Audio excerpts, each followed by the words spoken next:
Halo Bapak, di sini saya perwakilan dari kelompok. Nama saya Hazron Kristianes dengan NIM 2023-65006. Izin Bapak, perkenalkan nama saya Christian Sandatanan dengan NIM 2023-65045. Perkenalkan, nama saya Utuh Pesorong dengan NIM 2023655025. Perkenalkan, nama saya Robert Marin dengan NIM 2023-65010. Di sini kami akan menjelaskan bagaimana cara kita membuat aplikasi CRUD pendataan judul tugas akhir. Nah, di sini nanti tampilan desain aplikasinya akan seperti ini. Kami mulai jelaskan dari gimana kita mendesainnya. Di sini kami mendesainnya. Pertama kita mendesain dengan image-nya. Image ini sebagai header untuk memberi judul dari aplikasinya. Selanjutnya kami menggunakan label untuk melabel setiap input seperti NIM, nama, jenis kelamin, tempat lahir, tanggal lahir, dan judul TA-nya. Nah, selanjutnya untuk text box. Nah, di sini ada text box-nya tuh ada 5 untuk NIM, nama, tempat lahir, tanggal lahir untuk memberi keterangan saja karena nanti inputnya akan menggunakan date picker dan judul TA. Seperti itu. Kami juga menggunakan horizontal arrangement untuk memberi kayak box gitu, kayak box-box putih untuk yang tidak yang seperti input yang seperti ini. Dan untuk merapikan antara date picker dan text boxnya agar lebih rapi.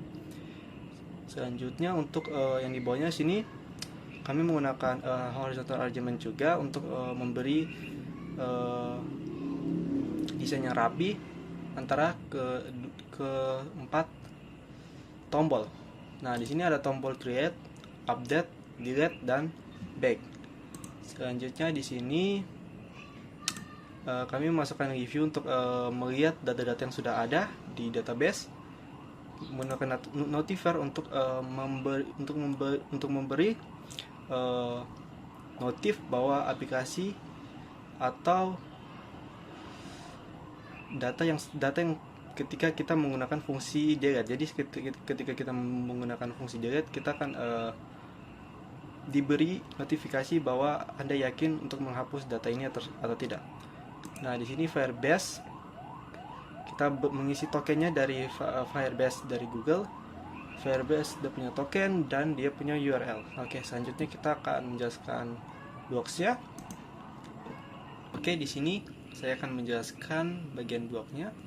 Oke, jadi bagian blok di sini pertama inisialisasinya. Oke, jadi di sini kita membuat database kosong, dan saat kita memasuki aplikasinya, maka aplikasinya akan memanggil uh, database Firebase untuk menampilkan di list view-nya.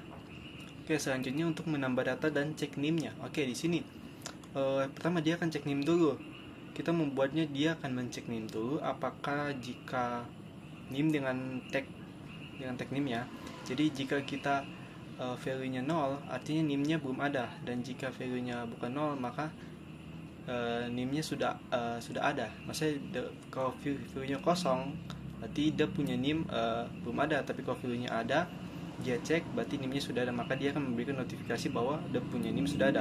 Nah, jika dia punya NIM belum ada, berarti dia akan menyimpan data baru ke Firebase, ke database-nya.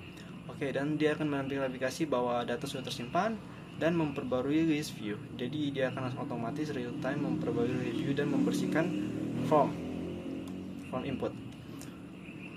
Oke, selanjutnya. Di sini saya akan menjelaskan blok pilih tanggal dan blok tampil di from.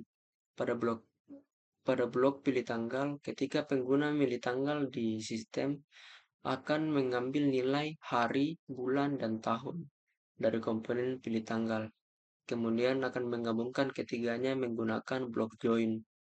Kemudian akan menampilkan hasil ke dalam teks tanggal dalam format hari, nama bulan, dan tahun. Contohnya hari Selasa tanggal 2 Desember 2025. Intinya blok ini otomatis akan mengisi text box tanggal sesuai pilihan user. Kemudian blok tampil di from. Blok ini digunakan untuk menampilkan data ke from saat item di list view dipilih. Fungsi utamanya yaitu mengatur tombol create, update, delete apakah aktif atau tidak.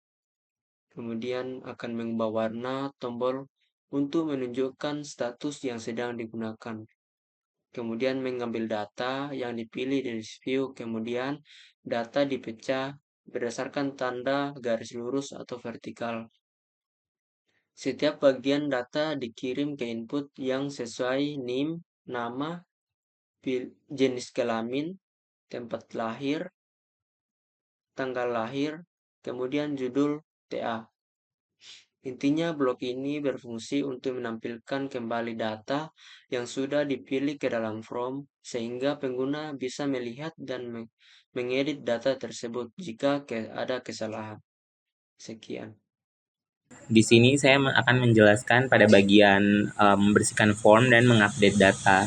Pada poin membersihkan form, fungsi utama ini untuk mengembalikan form ke kondisi semula setelah proses create, update, atau delete selesai.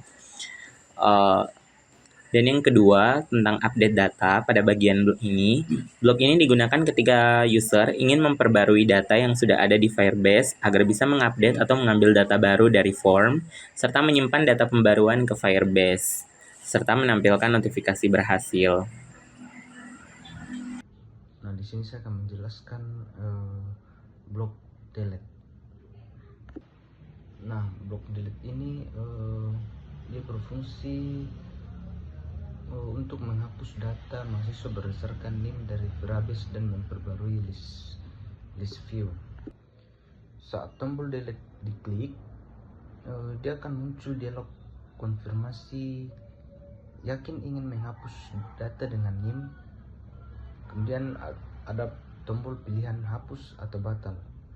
Nah, ketika pengguna memilih hapus, Firebase clear tag NIM, dia akan menghapus data di Firebase dengan tag NIM. Setelah itu melakukan log pada list global DB. Lalu setiap item dipisah split untuk mengecek apakah item berisi NIM yang dihapus. Jika cocok, item dihapus dari list global DB, lalu menampilkan notifikasi data berhasil dihapus. Nah, jika list kosong, list view di clear. Jika tidak, list view diisi ulang. Kemudian form di input dibersihkan. Lanjut di blok Firebase DB checklist. Dia ini berfungsi untuk mengambil semua data dari Firebase berdasarkan daftar tag. Nah, ketika Firebase selesai mengirim daftar tag list, blok berjalan. Nah, load setiap tag dalam daftar. Untuk setiap tag memanggil Firebase DB get file tag. Setelah itu mengambil data dari Firebase sesuai tag tersebut. Jadi kesimpulannya itu blok pertama ini menangani proses hapus data dari Firebase, menghapus data dari list, aplikasi, dan juga merefresh tampilan. Lalu di blok kedua ini dia mengambil kembali semua data dari Firebase berdasarkan daftar tag yang tersedia.